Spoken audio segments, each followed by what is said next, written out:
Paul VanderKlay put out a really great video about Jordan Peterson coming back on the scene, and he's going to interpret or do a series on the Psalms, and this is part of Paul's reaction to that. But what really struck me about this video is the consonance with Persig's work, with the metaphysics of quality. So there's a few clips in the beginning that really remind me of it, and I'm just going to do an ad-lib ramble on those. And typically I write things down, but this is kind of, this is just off the cuff, so I hope it's coherent. I mean, basically what he would do on his book tour is he would get up and he'd have something he was thinking about. I shouldn't complain too much. In some ways, it's a lot like my YouTube channel. And he would basically talk for an hour or so on that subject. Now, what do I mean by decadence? Well, I read Douthat's recent book, which I thought was excellent. And decadence is sort of a decaying of a living thing. And that's, I think, some of the initial passion and excitement and energy of Jordan before the book really came out. The book came out in January of 2018. And as that book tour wore on, and obviously his health, his wife's health, he just got ground down. But there were a couple other elements to it as well. Okay, so first of all, we're all very pleased that Jordan Peterson is going to be back in the mix. That's very exciting. What I want to say here is, do you remember, I think it's chapter 4, I really should know, but in Lila, you've got the cultural immune system. So the cultural immune system is where you have a system, a static pattern of value that is pretty robust generally. And it is maintained by the people within that system, so it doesn't let anything new come in. So at one point, that static pattern was a living thing. It was dynamic. And the quality was so good that it was able to cohere into a system, a pattern and a system, likely a social pattern of value, let's say intellectual pattern of value. Social intellectual is mostly what we're talking about, with the emergence every now and then of biological. But what we're talking about is something where nothing new is let in, and this is the same definition of decadence that Douthat is talking about. I haven't read the book. I think it's probably a very interesting book. So that is what's happening. Is you have something that once very good, nothing new is coming in, so it keeps rehashing and rehashing, going back to the well. He's going to say, but I'm jumping ahead of myself. And it sort of begins to decay because nothing is coming in, nothing fresh is coming in. If you have something in the refrigerator forever, it starts to go stale and then it starts to decay. And that is one thing about Persig is these metaphysical concepts are things, they're metaphysical for a reason, and they come so close to the pattern of reality that they really describe something that scales to just about any situation you're going to be in. You're going to see decadence. You're going to see things going stale when nothing fresh is being integrated. Fresh is a really great way to describe dynamic quality when it is giving you that initial quality feeling. So in Paul's excellent, as always, PowerPoint, he's put living things create new from what is outside them. So in order for a system to stay alive, like for Jordan's book tour to stay alive, he would have had to integrate something new every time, and he was getting more and more run down. Dave Rubin would open a lot of these things, and I went to 3 of them, basically, and a couple of other of his other events. And Dave Rubin would almost always open it up in a way that I found distasteful, partly because I've seen churches operate in that same way. Dave Rubin would kind of get up there and, I think we're winning. And it would be the tribal focus, us against them. And that would get the crowd going. And Dave Rubin has sort of become more, he's working much more in the political culture war space. And I think that, again, I don't find that to be, at least for me, and obviously maybe I'm just a huge minority in this, but I think probably those of you who watch my channel are here because we're seeing it in the same way, that this isn't the most interesting part of Jordan's work. Now, I 100% agree with this. I've seen Jordan Peterson twice. Once in Toronto, I went up to see a biblical lecture. It was really electric. It was very fresh, let's just say, very dynamic. I did go the second time to see the book tour, and it's true. David Rubin opens up with it's kind of objectionable because it is this sort of culture war, simplistic comedy act that isn't even very funny. And it's unfortunate because David Rubin had so much potential, but he chose, the profitable way, I guess you could say, of being, one of these figureheads of the new right sort of center, and he chose the side, and that's a pity. And I did have the same objection that Paul has, so he's not in a. I don't know if he's in a minority or not, but I had brought some people to that lecture, hoping to convert them to Jordan Peterson, hoping to convince them that Jordan Peterson wasn't this, big right winger, and that Dave Rubin introduction didn't help. So I just want to tell Paul that, agree with Paul on this one, that really was not probably the best person to be opening up something that was so complicated and nuanced and interesting, and really took away from Jordan Peterson's message, I think. But of course, Dave Rubin is very, very popular, and he probably was a draw for a lot of the young men I saw there. Although I'm going to say that I think the audience that day, this was probably 2 years ago, I think the women at that point was close to 50%. There were a few minorities, not many. That was unfortunate. What tends to happen in churches and in life is you find something that works and you keep going to the well. And, it's a saying in Hollywood, you jump the shark. You just keep going to the well. And you see this with sitcoms. The first season has a fresh idea, some good writing, some interesting characters, but it's making money. And so what do the producers do? Go back, keep doing it, keep doing it. I really like the phrase Paul uses here, going back to the well. You have something that's really fresh and new and delightful, and it works. So the people, for example, the characters in the sitcom and the sitcom plot, think of the first episodes of Roseanne. Think of a lot of Roseanne, and then it declined into something really strange where they won the lottery and the husband goes away, and it really was a very strange thing that continued to be profitable, but it really lost any kind of freshness it once had. And coming up in Lila, we're going to have a situation, this is in chapter 10, where Lila's so excited to share with the captain this pamphlet of a cruise ship she goes on, or a dinner cruise that she goes on in Florida, which is this boat that's kind of looks like a wedding cake. And it's supposed to look like one of those steamboats with a big wheel that goes around 19th century. You think of down on Suwannee River and that particular Mississippi steamboat type thing.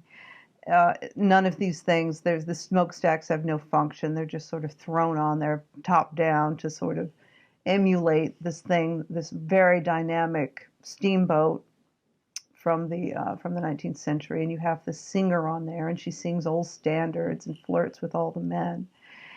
And the captain, and she thinks she's sharing this wonderful thing with the captain that they can kind of bond over, but he kind of loses it. He says, this is so static. And the singer is like a prostitute. She's hustling all these guys. She's not singing an original. She knows that they're going to like this stuff, so she just gives them what they want because they've paid, to be on this ship, and they've paid to be entertained, and it's being entertained without being enriched. And that's what going back to the well does. It entertains without enriching. It also is the state, I think, of what the internet does to us. For the most part, we're looking for confirmation bias, and we're looking to be entertained, but we're not looking to be challenged, let's say. You find that churches get enormously repetitive and enormously insular and very little creativity. In fact, creativity is beaten out of the church because there's the fear that, you will stray from the path. And that's a legitimate fear. But part of what keeps church renewed is the ongoing creativity. And part of the reason that theology is a living discipline is because the culture keeps changing and you have to keep adapting the story. And part of the secret of Christianity's success is, in fact, its adaptability, how Christianity has been able, more than I think any other world religion, to jump ethnic and cultural groups and be adapted. Now, what that means is the threat of the signal to noise ratio in Christianity is a constant issue, but it has proven to be dynamic and creative and yet enduring. So listen to what he says here, dynamic and creative. So it's that creativity that we're talking about that was missing, that misses when you go back to the well all the time. And you just make sure, in this particular case, like in the sitcom and the steamboat and the song, you go back to the well because you know it works financially. So you have a lot of our culture is kind of driven by finance. So you end up with some very anodyne stuff that people know they can be entertained by, but again doesn't enrich. So Paul's talking about it in terms of the capital is staying at the church, keeping the parishioners in the church and offering them this kind of predictable elements, whereas Christianity itself can be very dynamic because you've got underneath it all, it's as close to it's the close to the bottom of metaphysics as you can get and still be in a narrative. So it's the best narrative because it's a narrative that really maps on to the human experience. This is why Jonathan Pageau's work is so interesting, because it describes this in absolutely the most basic at the most basic substrate of these narratives. And of course, this is what makes Christianity so something that you can go back to again and again and update it depending on where we are in culture, because the same story applies no matter where you are in history. This is what makes Christianity a very potentially dynamic religion, although what Paul's talking about is when the church, the people, the pastors or the church officials would rather maintain their parishioners than take that risk of actually enlightening someone with the Christian message and improving someone's life and making them more Christ-like. It just keeps you kind of stuck in there. Think about the screw tape letters. You've got two kinds of Christians. You've got the Christian who wants to be seen as a faithful person and as someone who is holy and someone who is righteous, and so he acts out the whole Christian story superficially, but the other Christian actually integrates Christ into himself. Actually, the living Christ enters the other Christian, and he's able to make decisions based on this, and he doesn't have to have this top-down social pattern dictating to him. It's a bottom-up freshness of being inhabited with the living Christ. So that's what Christianity can offer. And the thing about the Bible is you can read it in a mundane way where it's a bunch of rules and you read it, literally, and it's sort of a tiresome, tedious way of reading because it's just a bunch of rules and you better conform to them. And then you're thinking, well, and if you're thinking of it in a fundamentalist way, you jump through hoops trying to convince yourself that everything in there is literal, and you just suspend faith to believe this literal interpretation. Whereas in the Bible, if you read it correctly, if you read it in the way that Jordan Peterson, for example, presents it, it becomes a new living thing every time you read it, and it can help you not just with whatever day-to-day problems you're having, but to understand your potential and trajectory as what Paul is going to point out about Jordan Peterson as the divine individual in the world. So think about that screw tape letter description I just gave as a kind of example. Martin Luther took from St. Augustine in curvitas in si, that we are curved in on ourself. And so what you really need to avoid decadence, and I should be preaching to myself here, my channel is decadent in its own ways, is we need things from outside. again, he's warning against the cultural immune system. You need things from outside. I also included this because I don't know if I agree with Paul that his channel is decadent. I find it to be very alive. But our desires and our drives lead us to feed off ourselves, and we keep going back to the same thing, and the well gets dry, and suddenly we hallow the well and sanctify the well, and it's a dry well, and so we get curved in on ourselves, and so I'm really happy that part of the reason that I think biblical preaching has endured and the use of the Bible in preaching has been so important is because going back to the Bible and the discipline that creates actually keeps it's sort of an anti-decadent practice within Christianity to keep going back to the Bible and keep reading it afresh and keep reading it anew, and but not just, oh, how does the Bible strike me? Oh, what do I think of that? That can get decadent just as well. But to go back to the living root and do the hard work, whether it's a more of a symbolic a symbolic literary practice of interpretation or a grammatical historical practice, all of those things tend to refresh the reader and the preacher and keep us feeding from outside and helping healthy growth continue to happen. Living things take from other organic material to create more life.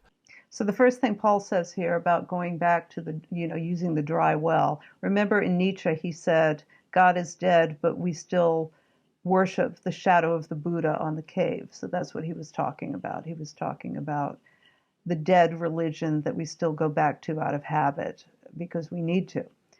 We need that in our lives. But if you are going back to a dead well, it's never really going to revitalize you. It's just going to be decadent and eventually fizzle out, which, a lot of ways Christianity did after the death of God. You can't worship a shadow of the Buddha. And the second part of this clip, which is so interesting, is he's looking at the two ways of reading the Bible. One is very personal. Remember the static. Okay, this is more like the romantic surface level. Oh, cool! Look at these great. I can interpret this, in my own way according to my life, and anything goes, and it's all relative. You can do that with the Bible too. That's not using the best way in the metaphysics of quality to use the two sides is you've got a good static pattern and you build off of that by integrating the freshness, and you build something better with the old pattern. And this is sort of showing you cut yourself off from the old pattern and you just do your own thing, man, with, hey, like some of those very 70s churches with my parents said they left the church when the pastor broke out the guitar and there was macrame all over the church, and so that's when they left the church. But what Paul's talking about is you take the high quality static social pattern of the Bible, and you integrate your own intellect with it, and that's exchange back and forth between this enduring static pattern of the scripture and your own life, but you're doing the hard work to integrate that old static pattern that which you are embedded in this mythos of the Bible, and you are attempting to understand it on that level, but with the freshness of your eyes and your interpretation and your present state in the world and your culture. So you still have the discipline and the hard work of Scripture, but you are also seeing it in fresh eyes as it applies. What Jordan Peterson gets at with his Darwinian truth is, I think he notices the decadence and the limitations of defining truth merely propositionally. And there's participatory, there's perspectival, there's procedural, there's these other, when we use this word truth and it's built into the word, it's far broader just than this correlation in a world of objects. Remember, Jordan Peterson begins Maps of Meaning with that primary distinction that says, part of the power of modernity was to take and you can get this in his transliminal interviews, which were before the wave, and those are actually some of the best interviews he did. But so Jordan Peterson begins, and again, this is old stuff for him. You can conceive of the world as a form for action or a world of objects. Now, there are objects in the world, but part of why I think Jordan is anticipating the next, like I said in the last video, he's sort of got skinned knees feeling his way through the cave, saying we need some light from the past to give us information of what's ahead, is that modernity created so much of its power by closing the eye of the manifest image and looking out through the scientific image, and basically eliminate the pattern seer from the patterns that he is seeing. And again, back to this illustration, part of what happened as science progressed is that we realized that this camera can't see anything, that this camera, in fact, needs what human beings, as Jordan Peterson had talked about with Sam Harris in his Vancouver lectures, human beings need an a priori structure in order to actually be able to see. Because what needs to happen in seeing is that there needs to be a map in here of the world out there so that new information that comes in can be mapped onto the world. The pragmatic truth that Jordan Peterson embraces is also the way that Pirsig describes truth. What is best at the time? What works best at the time? And it may be very different from what you see as truth in the past.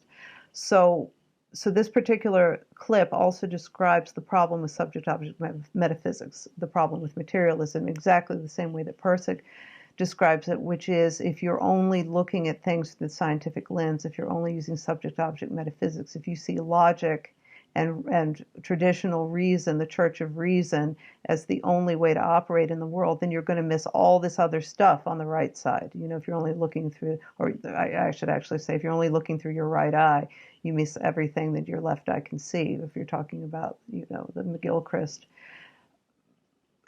science is embedded in religion aspect to our brains. So that's a very big parallel, and it maps with Pirsig's work, maps right onto it. And what he's saying, you know, the updated reason of Pirsig is you use reason as a tool embedded within this detection of quality, this what is best for the next move, you know, this emergence of the best fact in the Poincaré paradigm. And this is exactly the same thing. So what he's talking about, I think, with the camera, is science can emulate what we think is perception, but the thing that's missing is value and interpretation of what the camera shows us, what the camera is able to capture. You know, the actual digital image from the camera is meaningless if there's no one to see it or interpret it. All right. So truth as propositional truth there's very much correspondence. And so modernity basically closes one eye, eliminates the subject, and say, we're going to see the world as if it's a world of objects, okay? As if it's a world of objects. And it's a very powerful move. It's a very powerful tool. But in modern decadence, we forget that we ourselves are patterns seeing patterns, as Jonathan Pichot so rightly said. So here he's describing that schism between understanding the reality in a holistic way and understanding it in a materialist way, in a subject-object way. Again, we're talking about the understanding we have in modern Western society that objects are out there for us to discover, when in fact that's not the case. Objects, again, have meaning. Remember in chapter 9, where the baby comes into the world as this biological entity of potential, and these patterns are taught to the child, so he becomes a person in the world. Again, rather than a wild animal, a biological being now integrates these social and intellectual patterns, and that is what makes a person. I also like Paul's description of subject-object, materialist truth, a correlation with a world of objects. So truth maps these supposed objects that are already there, and that is that materialistic truth. Whereas the Darwinian truth, again, is this dynamic use of these integrated patterns, and we are patterns because we are only biological until we integrate these social and intellectual patterns, and they become us. We are holding within us ghosts and ghosts and ghosts of Newton and Aristotle and all these people before us who developed such strong, useful patterns that they now define us. So, like Paul's saying, we're integrated with these patterns. We become a biological entity holding these patterns. We are patterns ourselves, but the biology are also patterns all the way down. And our origins are in the inorganic. So we actually are the outcome of a series of patterns going back 3.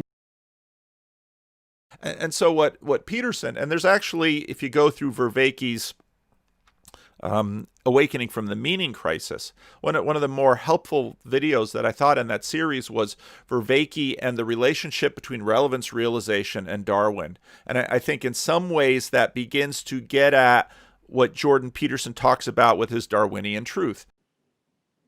So we talked before about Vervaeke's relevance realization, which is the pre-intellectual awareness of quality in Persig's work, and Darwinian truth, because evolution, where the metaphysics of quality is a evolutionary metaphysics, meaning that quality, what's better, determines the way we're going to go, what the entity perceives as better, as more freeing. And that goes all the way back to inorganic. Remember that life began because in order for inorganic entities to become more free, they had to be more complex. And they became so complex that carbon developed. And from carbon, there is a ratchet up to the biological, which creates life. And of course, the biological ratchets up to the social at some point, and then to the intellectual, which is where the person is born. So there's a lot more to this video. I'm just going to do these few little clips at the beginning because they reminded me so much of Persig. This was kind of a ramble. I didn't write this. I didn't even think about it much. So I hope it's not too incoherent. And I hope, in other words, I hope that makes sense.